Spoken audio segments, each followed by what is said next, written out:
Hashtag why aliens discover humans are the true apex predators of the galaxy. The Galactic Council chambers had never been so quiet.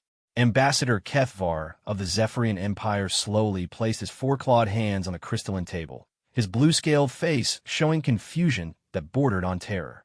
Around the circular chamber, representatives from 12 different species sat in stunned silence, their various forms of breathing creating an eerie symphony of whistles, gurgles, and mechanical hums. "Replay the transmission," Kethvar commanded, his translator device converting his native clicks into standard galactic common. The holographic display activated again, showing the same devastating footage that had arrived from the Outer Rim territories just 3 standard hours ago. The recording came from a hegemony patrol ship that had been investigating reports of unknown vessels in the contested Rigel sector. Contact established with unknown species. The hegemony captain's voice echoed through the chamber. They call themselves humans. Bipedal, carbon-based, apparently from a world they designate as Earth. Initial scans suggest they are a peaceful trading vessel. The hologram showed the human ship, a modest craft, nothing impressive by galactic standards. It was smaller than most hegemony destroyers and showed none of the aggressive design elements that marked warrior cultures. The beings visible through the viewports appeared soft, weak even, with no visible natural weapons or armor. "We have agreed to escort them to Outpost Gamma 7 for standard first contact protocols," the captain continued. "They seem eager to establish trade relations." Ambassador Ketvar's tail twitched nervously. He knew what came next in the recording, but the implications were so vast that his mind still refused to accept them. "What happened to the hegemony fleet?" asked Counselor Yathera, her insectoid form clicking anxiously.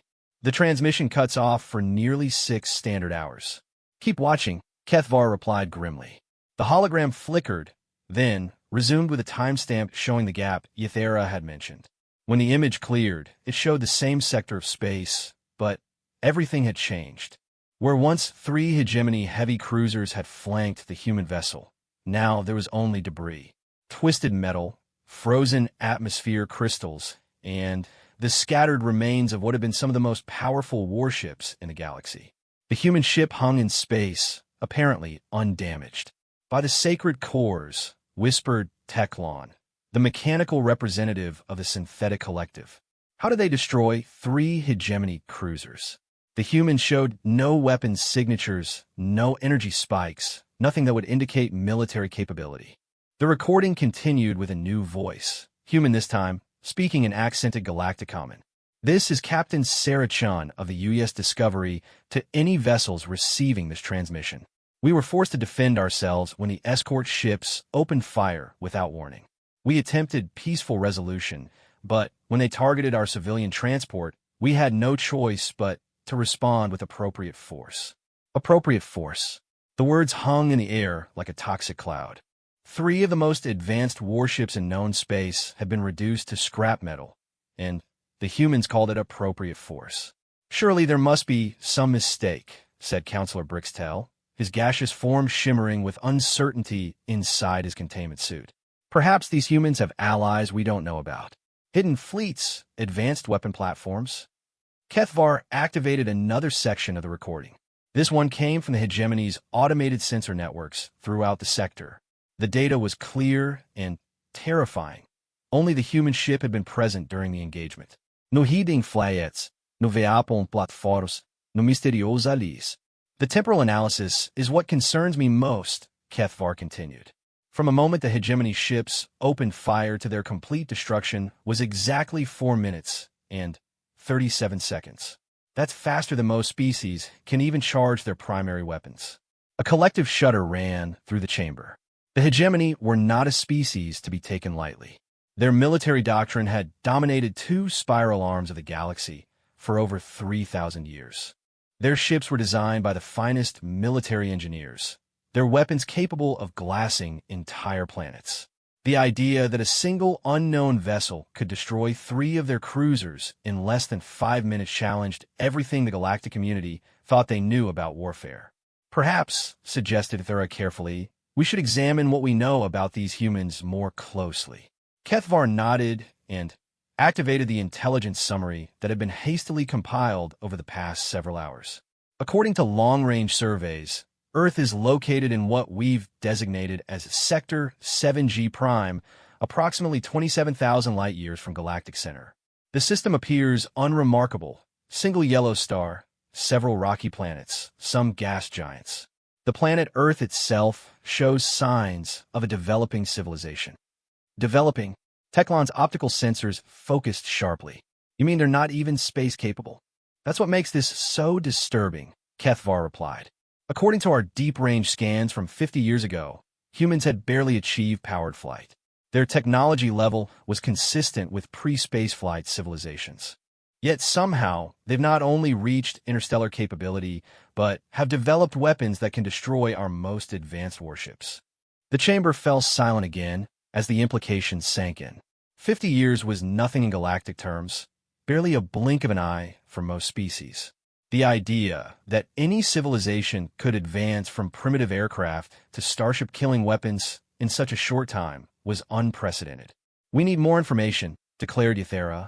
"I propose we dispatch a diplomatic mission to make formal contact with this human government." "Absolutely not," Kethvar said firmly. "Until we understand what we're dealing with, no council vessels should approach human space. The hegemony made that mistake, and we've seen the results." "Then what do you propose?" asked Brixtel. Kethvar's claws tapped against the table as he considered their options. "We monitor. We observe. We gather intelligence from a safe distance.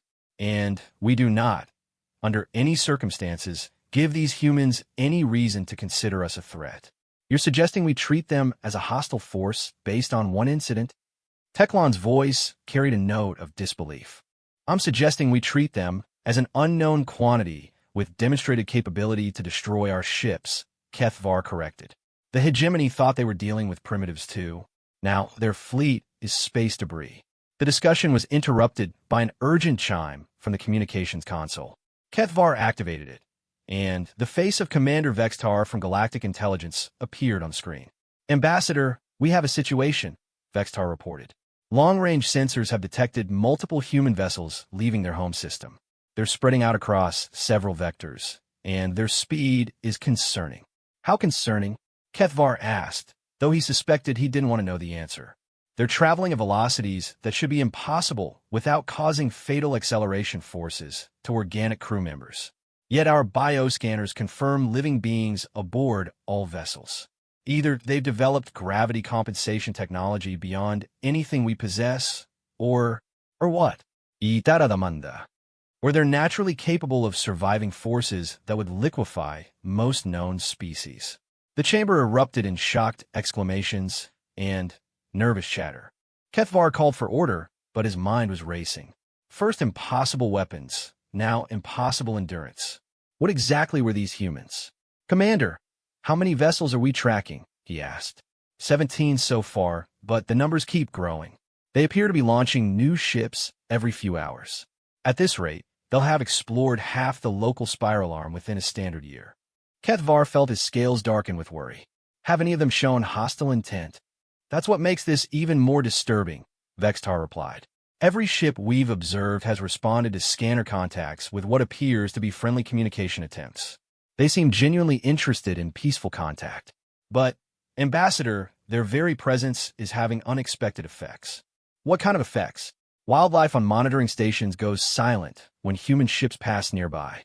Predatory species that normally show aggression toward unknown vessels instead flee or hide. It's as if every living thing instinctively recognizes these humans as a threat, even when they're not being threatening." The temperature in the chamber seemed to drop several degrees. In galactic civilization, there was a well-understood principle that predatory species could sense danger from other predators. It was an ancient survival instinct that evolution had refined over millions of years.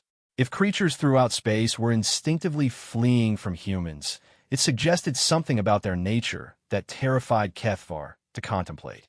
"Commander, continue monitoring, but maintain maximum distance from all human vessels. Share this data with all council members immediately." "Understood, Ambassador. There's one more thing." "Yes. We intercepted some of their internal communications. They're excited about meeting new species. They have entire cultural protocols planned for peaceful first contact. They've even prepared gift packages of their art and music to share with any civilizations they encounter. Kethvar's blood ran cold. The humans were actively seeking contact with other species, spreading across the galaxy with impossible speed and unstoppable weapons, while simultaneously planning peaceful cultural exchanges. They were either the most sophisticated hunters in galactic history, or they genuinely didn't understand the effect they were having. Thank you, Commander. That will be all. As the transmission ended, Kethvar looked around the chamber at the assembled representatives. Fear was written clearly across every alien face, whether scaled, chitinous, or mechanical. What are we dealing with? Itara whispered. Kethvar activated the holographic display one more time, showing the debris field where 3 hegemony cruisers had once patrolled. I don't know, he admitted, but I have a terrible feeling we're about to find out. The discovery of humanity had changed everything. In less than a single day, the galactic balance of power had shifted in ways no one could predict. The only certainty was that the age of known civilization was ending, and the age of human expansion had begun. Whether that would mean salvation or extinction for the rest of the galaxy remained to be seen. The research station Kepler-9 orbited a dead world at the edge of what galactic charts designated as the Terra Nullius region. Dr. Zexai had chosen this location specifically for its isolation, far from shipping lanes, military patrols, and the prying censors of the Galactic Council.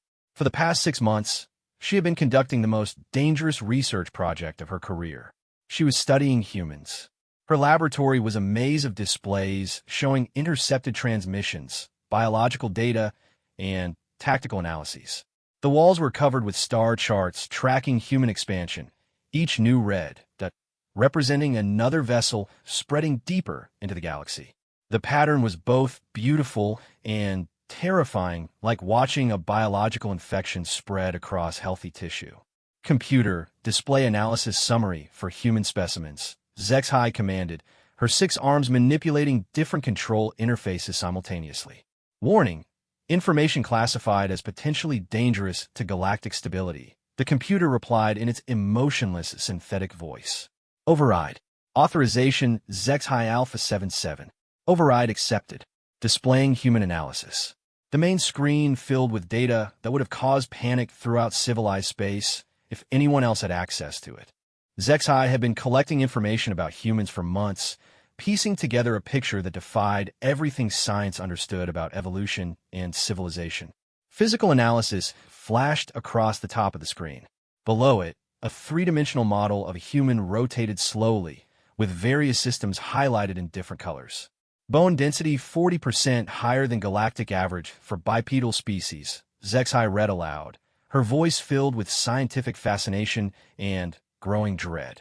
Muscle fiber efficiency rated at 93% optimal, highest recorded for any known organic species.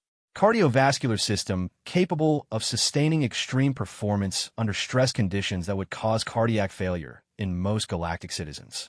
She paused at the next section, having read it dozens of times without fully accepting its implications. Healing rate, accelerated by factor of 12 compared to baseline organic species. Immune system, hyperactive to the point of aggression. Pain threshold, effectively limitless under adrenaline surge conditions. The data was unprecedented. Humans weren't just tough, they were built like living weapons.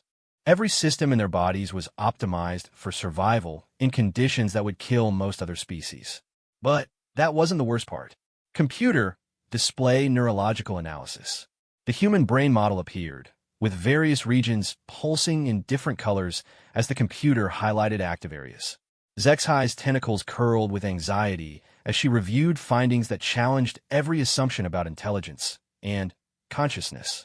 Cognitive processing speed, variable, ranging from baseline normal to 40 times galactic standard under stress conditions. Memory retention, near perfect for survival-relevant information. Problem-solving capability, exponentially increases under pressure. But the real horror was in the next section. Ethical framework, tribal-based with expanding circle of protection, capable of extreme violence toward perceived threats while simultaneously showing unprecedented compassion for protected individuals. Warning. Humans demonstrate ability to instantly reclassify entire species from protected to threat based on behavioral analysis. Zexai sat back in her chair, her breathing apparatus working overtime. She had been studying galactic species for over 2 centuries, and she had never encountered anything like humans. They were walking contradictions, capable of incredible kindness and unimaginable brutality, often within the same individual. Her research had uncovered intercepted communications from human vessels exploring the galaxy. The conversations revealed beings who were genuinely excited about meeting new species, who had already developed extensive protocols for peaceful contact, who brought gifts and cultural exchanges to share with anyone they met. The same communications also contained casual discussions of weapon systems that could crack planets and military doctrines that treated the complete elimination of threats as standard procedure. Computer, play audio file, Human Intercept 447. The speakers filled with human voices speaking in their rapid, efficient language. Zexai had learned enough human linguistics to follow basic conversations, and this one never failed to send chills through her exoskeleton.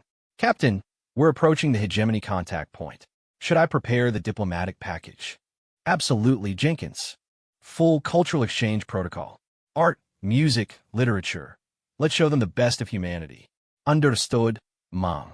Should I also prep the defensive systems? Standard protocol. Shields ready, weapons online, but power down. If they show any sign of hostility toward our diplomatic mission, we go to total war footing immediately. Define total war footing for the scenario. Complete elimination of all threats within a 50 light-year radius. We can't allow word of human capabilities to spread if they prove hostile. Too much risk to Earth and the colonies. The casual tone in which they discussed galactic genocide was what terrified Zexai most. These weren't bloodthirsty monsters plotting conquest. They were ordinary individuals following standard procedures that happened to include the potential annihilation of entire star systems. Her computer chimed with an incoming priority transmission. Zexai accepted it, and the worried face of her research partner, Dr. Kleintek, appeared on screen. Zexai, you need to see this immediately. The humans have made contact with the Serene Republic. Zexai's heart skipped several beats. The Serene Republic was one of the oldest and most peaceful civilizations in the galaxy. If the humans had encountered them, it could provide crucial data about human behavior during first contact.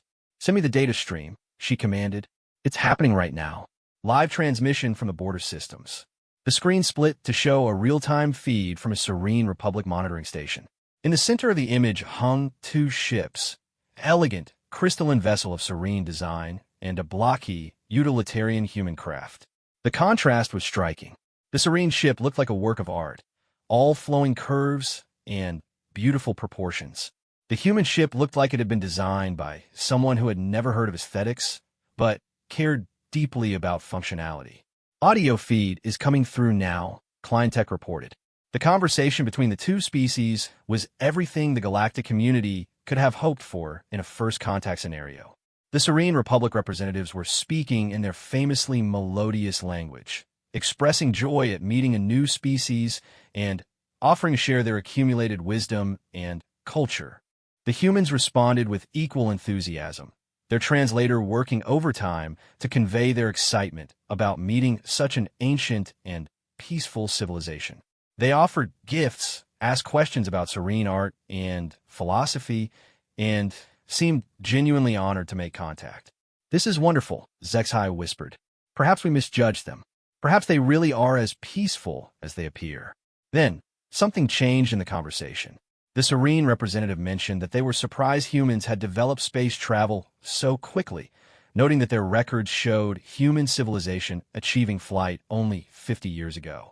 How do you have records of our development? The human captain asked, and there was something different in his tone. Oh, we maintain monitoring stations throughout the galaxy to observe developing species. We've been watching Earth for several centuries, waiting for you to achieve spaceflight so we can make contact. Silence stretched across the communication channel for nearly 30 seconds. When the human captain spoke again, his voice was completely different, cold, calculating, dangerous. You've been watching us for centuries without making contact? studying us like laboratory specimens. Yes, but with the best intentions.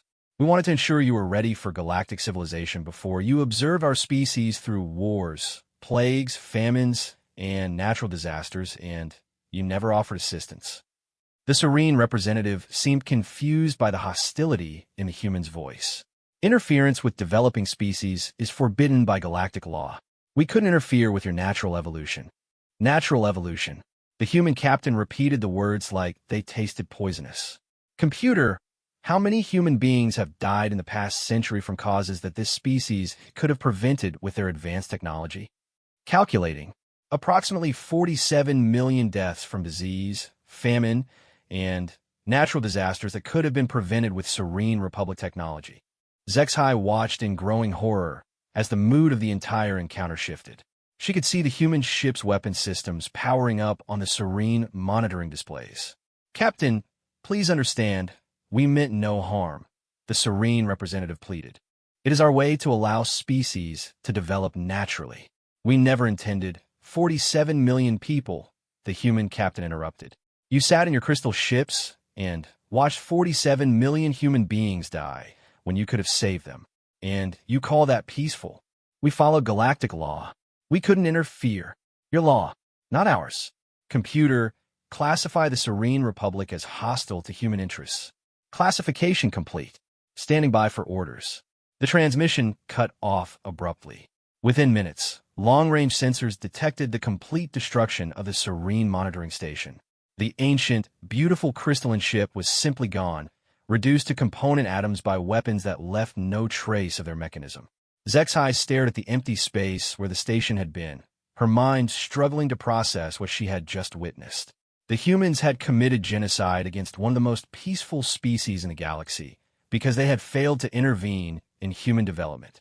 Kleintech, are you getting additional reports? 7 more Serene Republic stations have gone dark in the past hour.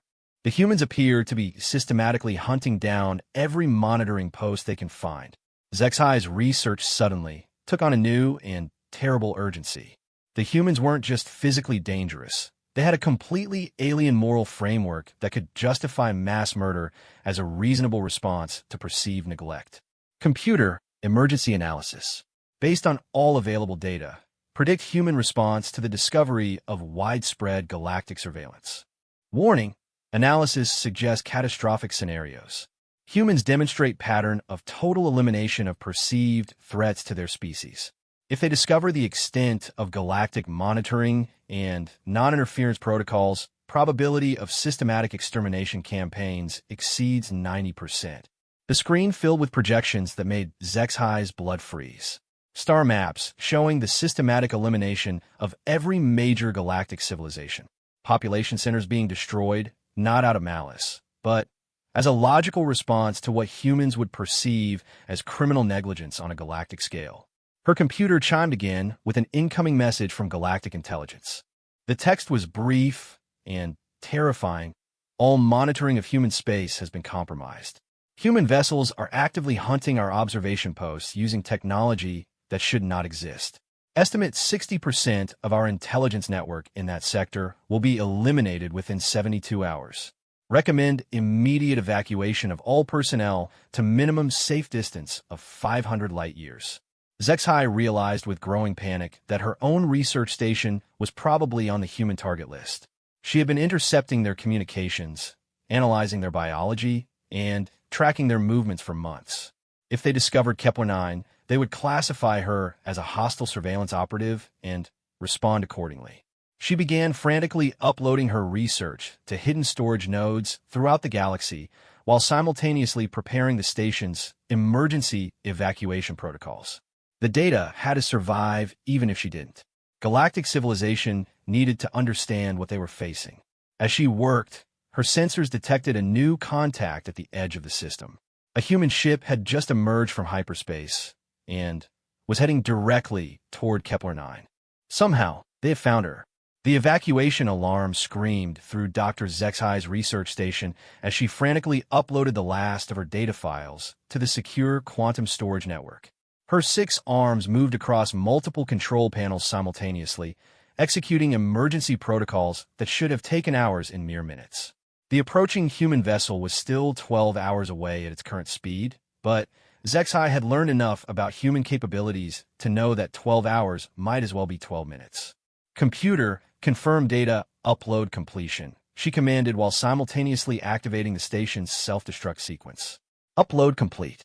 All research files successfully distributed to 7 secure nodes across the galaxy. Warning. Incoming vessel has increased velocity by 300%. Estimated arrival time, now 47 minutes. Zexai's tentacles went rigid with terror. No known ship could accelerate that rapidly without liquefying its organic crew. Either humans had developed inertial dampening technology beyond anything in galactic science, or their biology was even more impossible than her research had suggested. She abandoned her remaining equipment and rushed toward the escape pods, but her scientific mind couldn't help but continue analyzing even in the face of death. The human response pattern was becoming clearer with each encounter. They weren't random killers or mindless conquerors. They were systematic, efficient, and utterly ruthless in eliminating what they perceived as threats to their species. The escape pod launched just as her sensors detected something that made her question her own sanity. The approaching human ship wasn't alone anymore. Somehow, 3 additional vessels had appeared from nowhere. No hyperspace signatures, no energy trails, nothing to indicate how they had arrived. As her pod fled toward the nearest inhabited system, Zexai watched through the rear sensors as Kepler-9 was methodically dismantled. The humans didn't simply destroy her research station. They analyzed it, cataloged every piece of equipment, and systematically removed all traces of its existence. Within an hour, the entire facility had been reduced to its component atoms and scattered across local space. The efficiency was terrifying.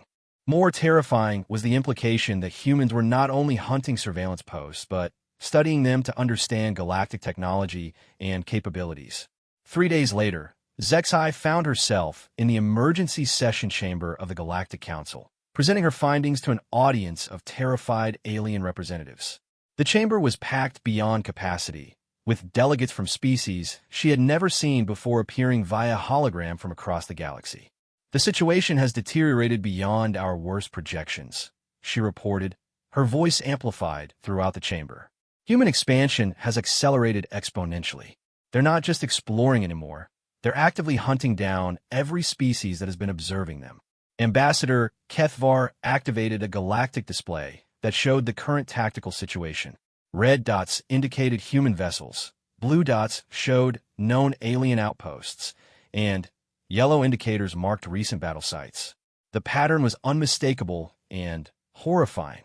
In 72 hours, humans have eliminated 16 monitoring stations, 3 diplomatic outposts, and 1 military patrol, Kethvar reported. But they haven't attacked a single civilian vessel or settlement.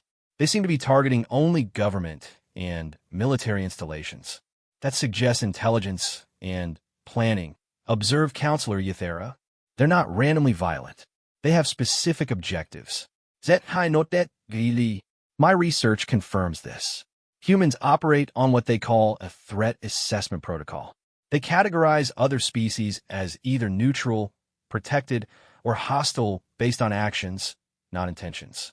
The problem is that most of our standard first contact procedures automatically classify us as hostile by their standards. "How so?" demanded General Korksvar of the hegemony, his mechanical voice crackling with static. "Surveillance without consent is considered a hostile act by human standards. Non-interference during species-threatening events is considered criminal negligence. Any action that results in human casualties, even unintentionally, triggers what they call proportional response protocols." The chamber erupted in agitated conversation. Counselor Brickstell's gaseous form shimmered with distress. "But those are standard galactic practices. We've been following those protocols for thousands of years." "Humans don't care about our traditions," Zexai replied. "They judge actions by results, not intentions. From their perspective, we've been complicit in the deaths of millions of their species through deliberate inaction." "That's barbaric," shouted someone from the back of the chamber. "No," Zexai said quietly, and her tone made everyone fall silent. "It's logical.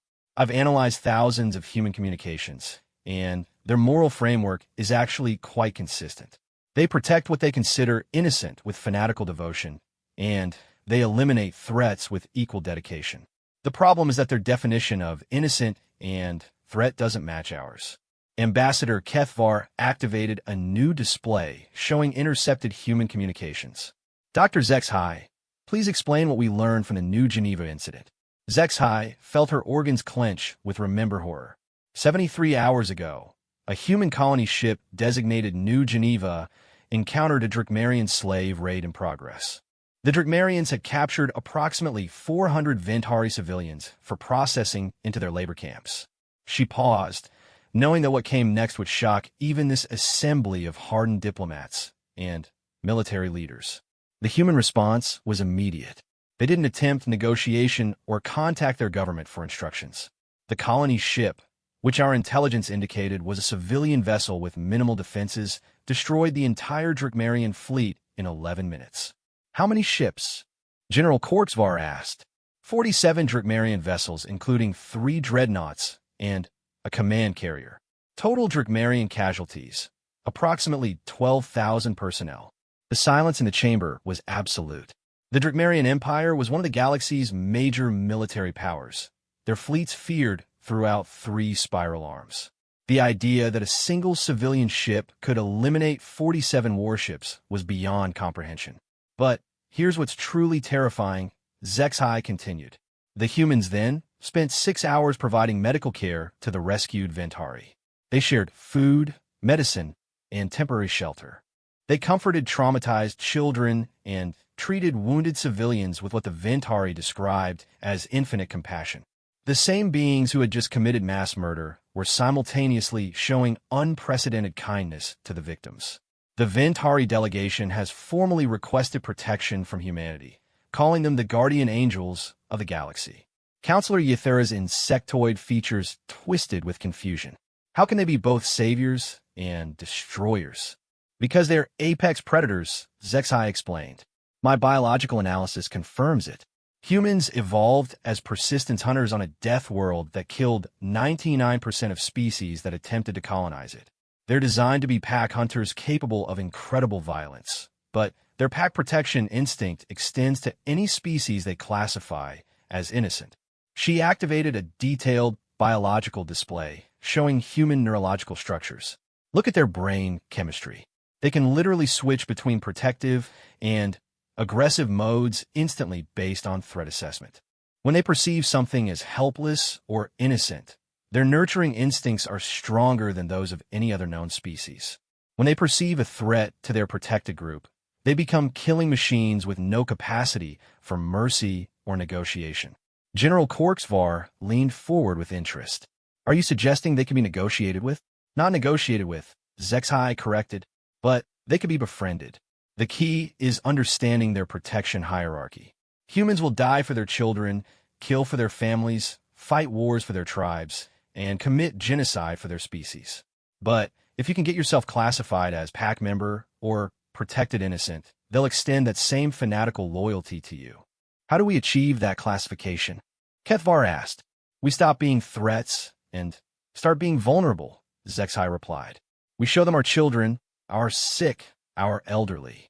We demonstrate that we need protection rather than pose danger. We appeal to their nurturing instincts instead of triggering their threat responses. You're asking the galactic community to submit to a species we discovered 3 days ago? General Korksvar's voice carried disbelief and outrage. I'm asking us to survive, Zexhai said bluntly, because the alternative is extinction. My projections show that if current hostilities continue, humans will have eliminated every major galactic civilization within 50 years. They're not doing it out of malice. They're doing it because they consider us threats that need to be removed for the safety of their protected species. She activated a final display showing human population projections. They reproduce faster than any spacefaring species on record. Their ships are being constructed at rates that should be economically impossible. Their technology advances at a pace that violates everything we know about research and development timelines. They're not just a military threat. They're an evolutionary one. Within a century, they'll outnumber every other sapient species combined. Within 2 centuries, they'll have the industrial capacity to restructure the galaxy according to their preferences. We can either be part of their protected group by then, or we can be eliminated as obstacles to their expansion. Ambassador Kethvar stood slowly, his scaled face showing the weight of decision. Dr. Zexhai, you're recommending that the entire galactic community surrender to a species we've known for less than a week. I'm recommending that we adapt to the new reality before it's too late, she replied. Humans aren't going away. They're not going to be contained. They're not going to be reasoned with according to our traditional diplomatic frameworks. They're apex predators who have achieved spaceflight, and every other species in the galaxy is now prey unless we can convince them we're allies.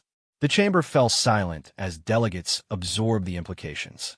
Finally, Counselor Ythera spoke. What exactly are you proposing? Zexhai took a deep breath before answering.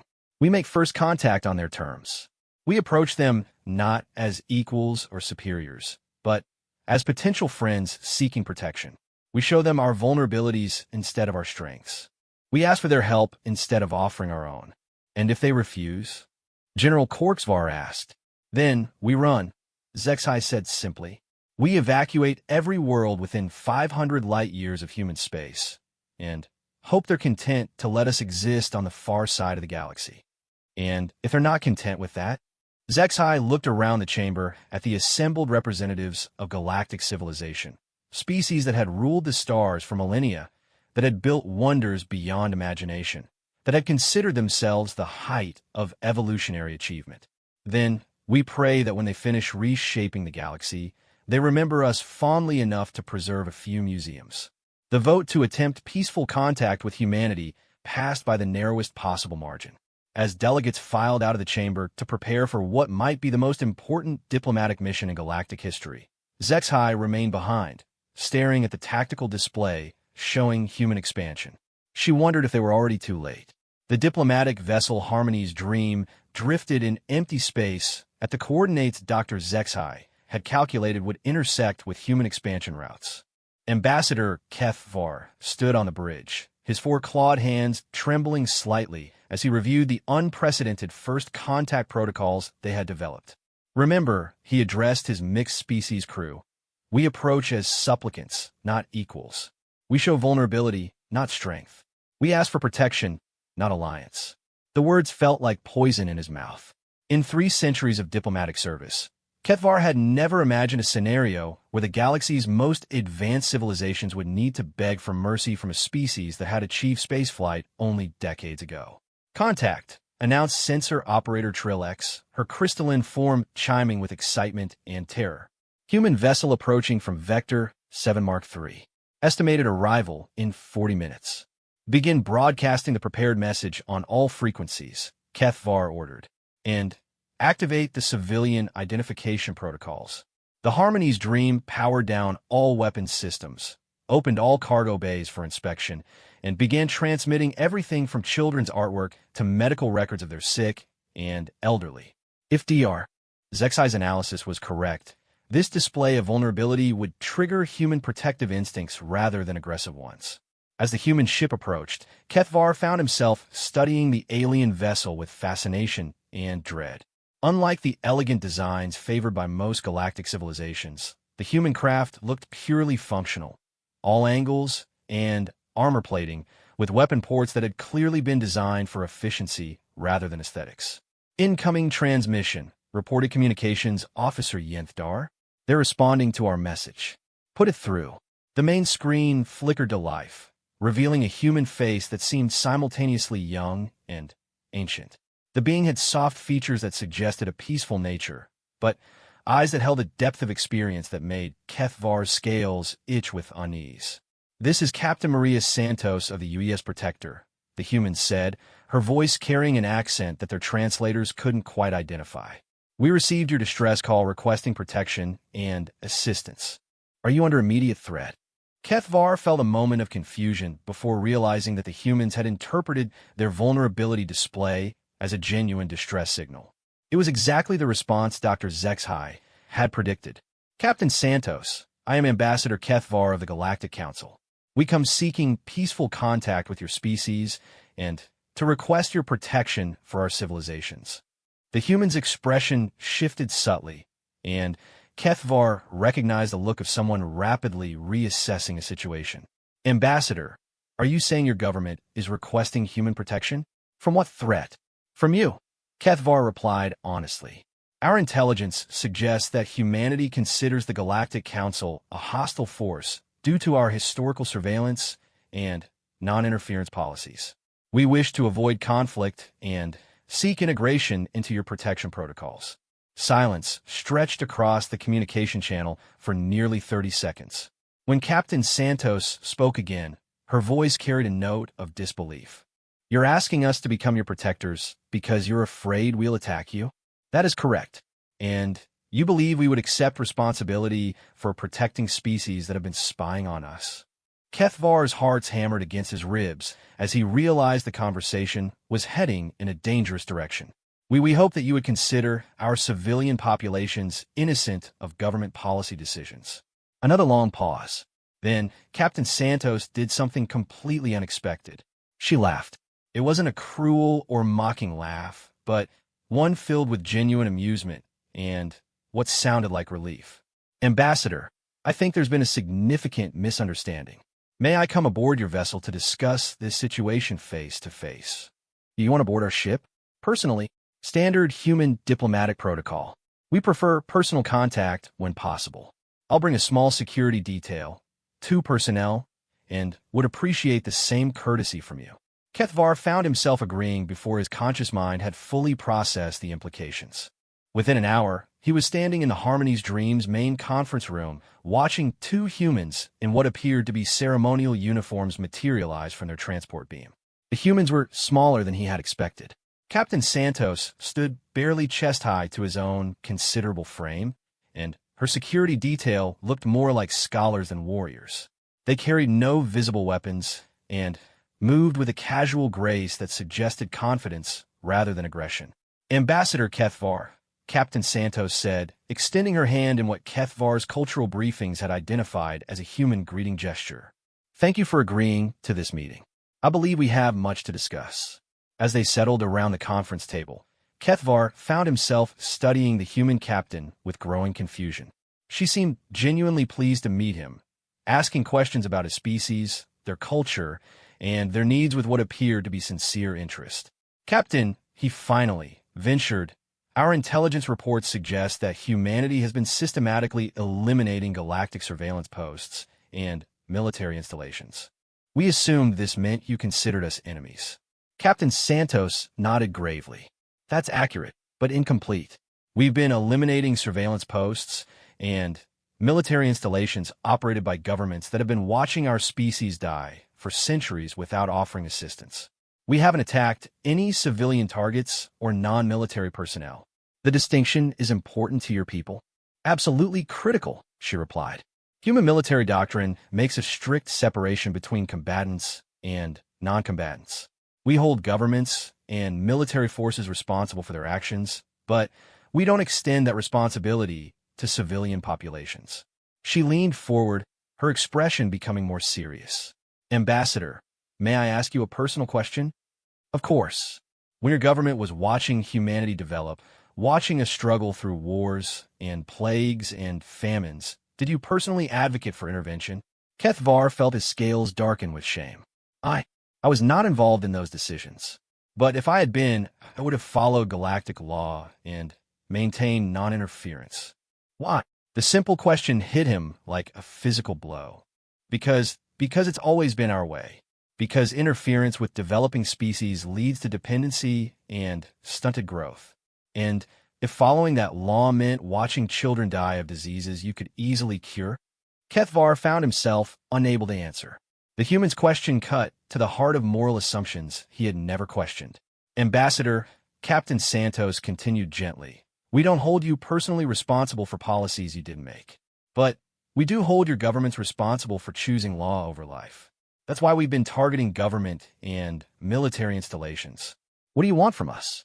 Kethvar asked. Honestly, we want you to be better than you've been. She gestured toward the displays, showing galactic civilization. You represent species with incredible knowledge, amazing cultures, and technologies that could benefit everyone in the galaxy. But Your governments have been content to watch suffering they could prevent because it was more convenient than getting involved. So you're not planning to exterminate us? Captain Santos looked genuinely shocked. Exterminate? Ambassador, we're hoping to learn from you. Humanity is incredibly young compared to galactic civilization. We have so much to discover, so many problems to solve, so many ways we could help each other. But the destroyed fleets, the eliminated outposts, were government and military targets that posed direct threats to human security, she interrupted firmly. We don't make war on civilians. Ever. Kethvar felt a surge of hope that was immediately tempered by concern. But what about species that refuse to meet your standards? That continue following traditional galactic protocols? The change in Captain Santos was immediate and chilling. Her pleasant expression became cold and calculating, and suddenly, Kethvar could see the apex predator that Dr. Zexai's research had identified. Governments that choose to maintain policies that result in preventable deaths will be removed, she said in a voice that carried absolute certainty. Species that continue to operate surveillance programs against humanity or our protected allies will be eliminated. Military forces that threaten human civilians or our friends will be destroyed. And if civilian populations support such governments, then they'll need new governments, Captain Santos replied. We don't blame civilians for the decisions of their leaders, but we won't tolerate leaders who harm innocents through action or inaction. The implications hit Kethvar like a meteor strike. Humanity wasn't planning genocide. They were planning regime change on a galactic scale. They intended to restructure civilization itself according to their moral framework. Captain, you're talking about overthrowing every major government in the galaxy. Only the ones that need overthrowing, she replied calmly.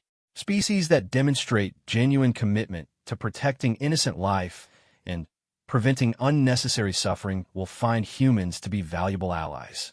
Those that don't, she shrugged. We have a saying, if you're not part of the solution, you're part of the problem. Kethvar realized that Dr. Zexai had been wrong about one crucial detail. Humans weren't interested in submission or surrender from galactic civilization. They were interested in conversion. What would you need to see from the Galactic Council to consider us allies rather than problems? He asked. Captain Santos smiled, and suddenly she looked young and hopeful again. Immediate implementation of intervention protocols for any species facing existential threats. Medical assistance for any civilization dealing with preventable diseases. Food distribution networks for populations facing famine. Basically, we want you to start acting like the advanced, enlightened civilizations you claim to be. And if we do this, then you'll have the full protection and cooperation of humanity. We'll share our technology, our knowledge, our resources. We'll help you solve problems you've been struggling with for centuries. We'll explore the galaxy together and build something amazing. And if we don't, the Predator returned to Captain Santos's eyes. Then you'll discover why evolution made humans very, very good at removing obstacles. As the meeting concluded and the humans returned to their ship, Kethvar found himself facing a choice that would determine the fate of galactic civilization. Humanity was offering alliance and partnership, but only on their terms and according to their moral standards. The alternative was extinction not through malice, but through the methodical elimination of governments that failed to meet human expectations of civilized behavior. As he prepared his report to the Galactic Council, Kethvar realized that the age of traditional galactic civilization was ending. The only question was whether it would end through transformation or destruction. Either way, humanity would reshape the galaxy according to their vision of how civilized beings should behave. The rest of the galaxy could choose to be part of that vision or be removed as obstacles to it. The apex predators of the galaxy had revealed themselves, and they came bearing gifts of friendship to those wise enough to accept them. 5 years had passed since first contact, and the galaxy was unrecognizable. Ambassador Kethvar stood on the observation deck of Unity Station, a massive orbital platform that had become the new center of galactic civilization. Through the transparent aluminum windows, he watched human and alien ships working together in perfect coordination, their crews representing over 40 different species that had chosen transformation over destruction. Hard to believe it's only been 5 years, said Dr. Zexhai, joining him at the observation window. Her research had made her something of a celebrity among the species that had survived humanity's restructuring of galactic civilization. Sometimes it feels like 5 centuries, Kethvar replied, watching a human heavy lifter assist a serene Republic vessel with repairs. Other times it feels like yesterday that we were terrified they would exterminate us all. They did exterminate some of us, Zexhai reminded him quietly. It was true. 17 major galactic governments had refused humanity's demands for immediate humanitarian intervention protocols. The hegemony had declared war, confident that their superior numbers and millennia of military experience would overwhelm the young human fleet. The Dominion Collective had attempted to form an anti-human alliance, believing they could contain the threat through traditional diplomatic and military means. All of them had been systematically eliminated within 18 months. But the humans had kept their word about civilians. When the hegemony capital fell, human Marines had spent weeks evacuating non-combatants and providing medical care to the wounded. When Dominion worlds surrendered, they found themselves under new management, but with improved living conditions and expanded rights. The species that had chosen cooperation over conflict had prospered beyond their wildest dreams. Dr. Zexhai called a familiar voice. They turned to see Captain Maria Santos approaching, now wearing the insignia of Admiral and Director of Galactic Integration. Ambassador Kethvar, I'm glad you could both make it to today's ceremony.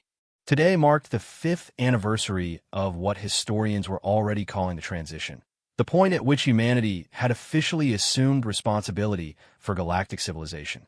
The ceremony would commemorate both the species that had been lost and the new golden age that had emerged from the chaos.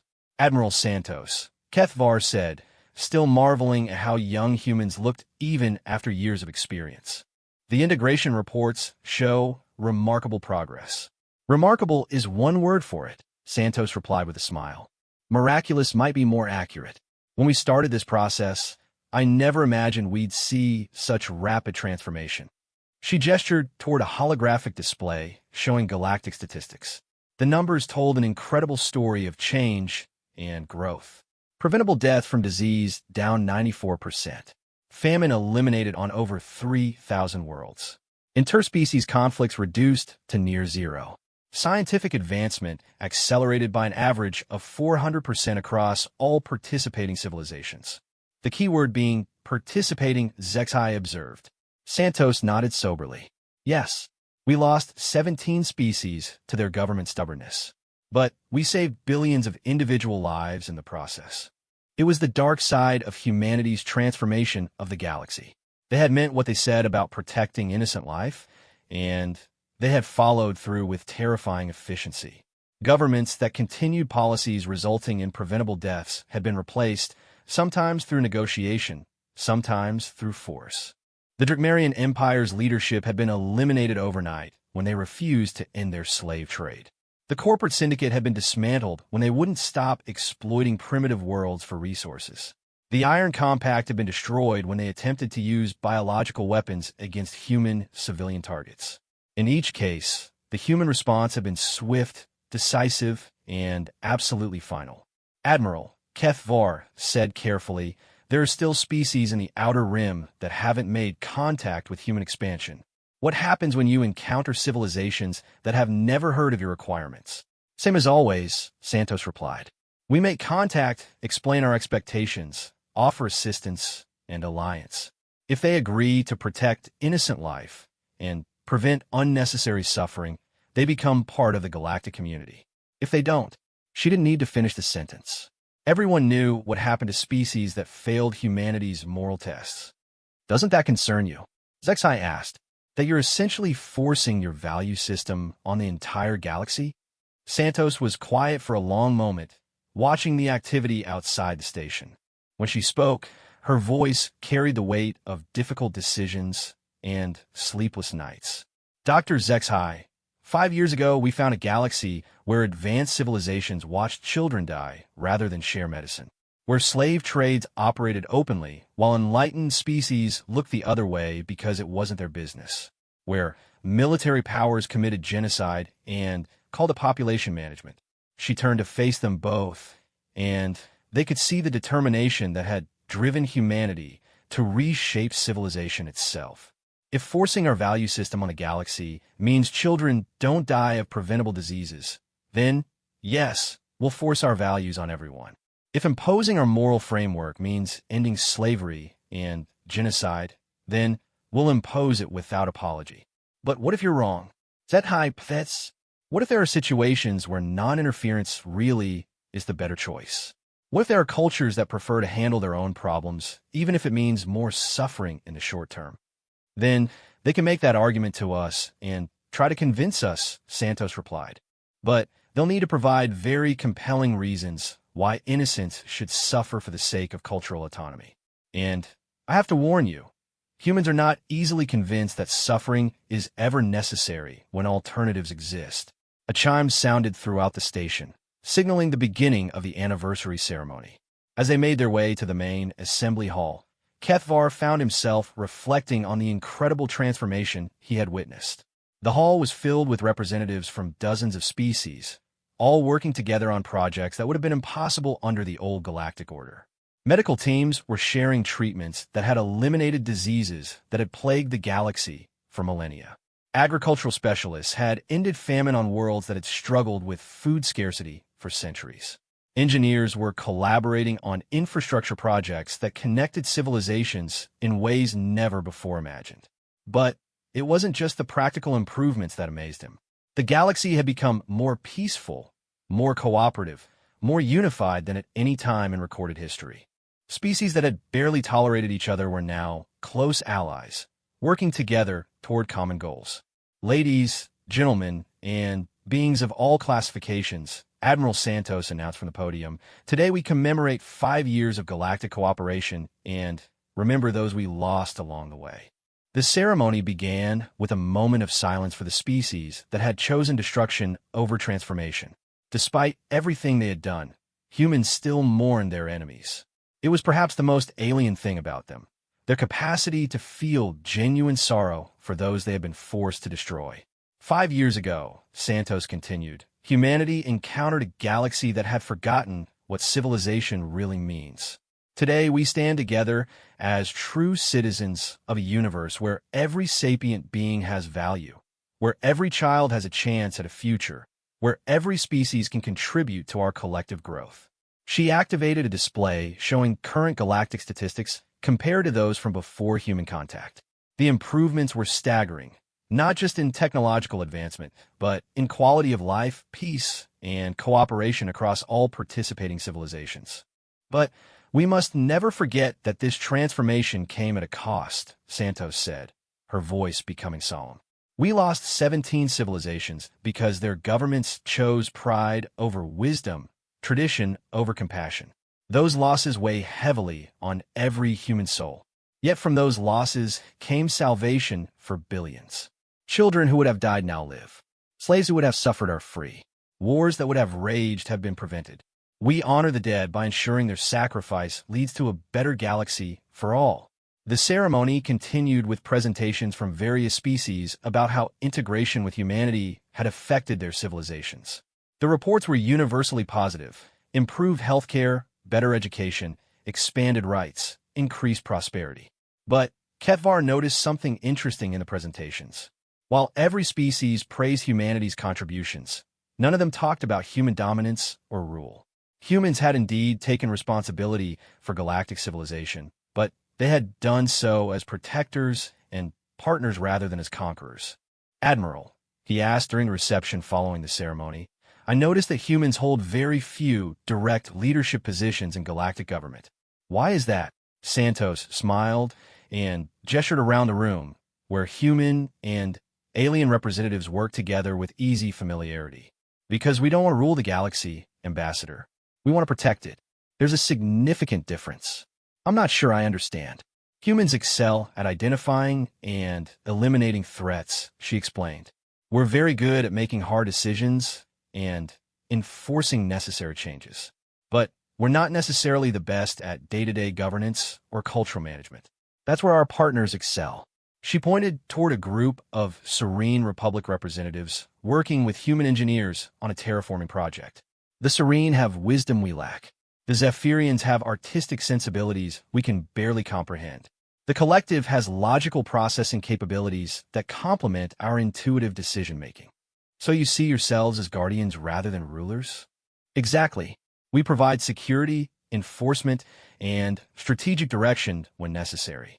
But the actual business of civilization, art, culture, trade, exploration, research, that's a collaborative effort where every species contributes their strengths. As the evening continued, Kethvar found himself talking with representatives from across the galaxy. The conversations were remarkable not just for their content, but for their tone. These beings spoke of the future with optimism and excitement that had been absent from galactic discourse for centuries.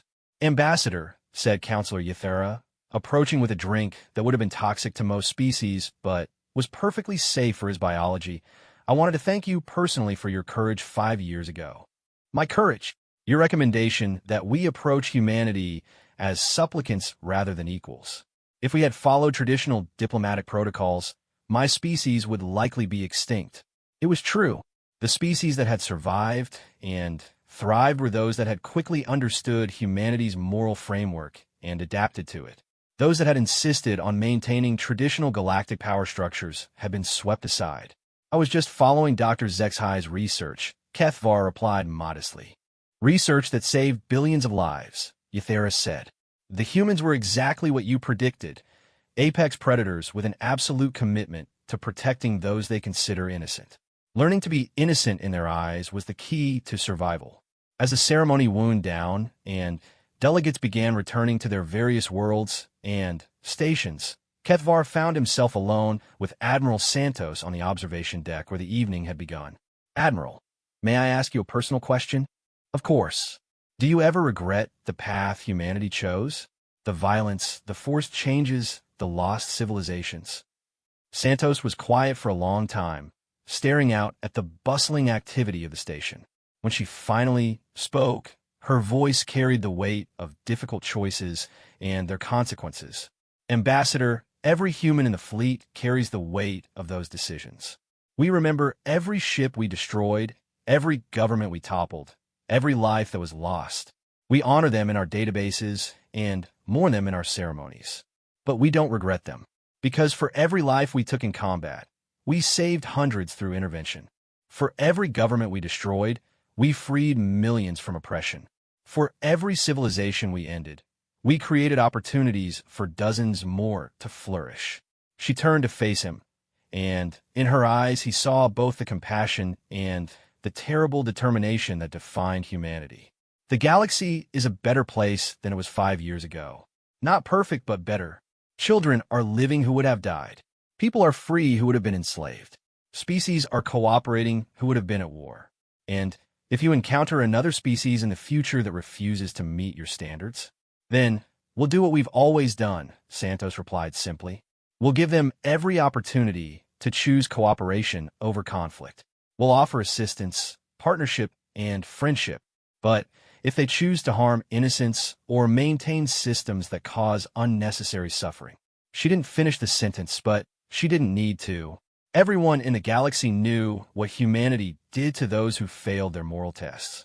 As Kethvar prepared to leave Unity Station and return to his homeworld, he reflected on the incredible transformation he had witnessed.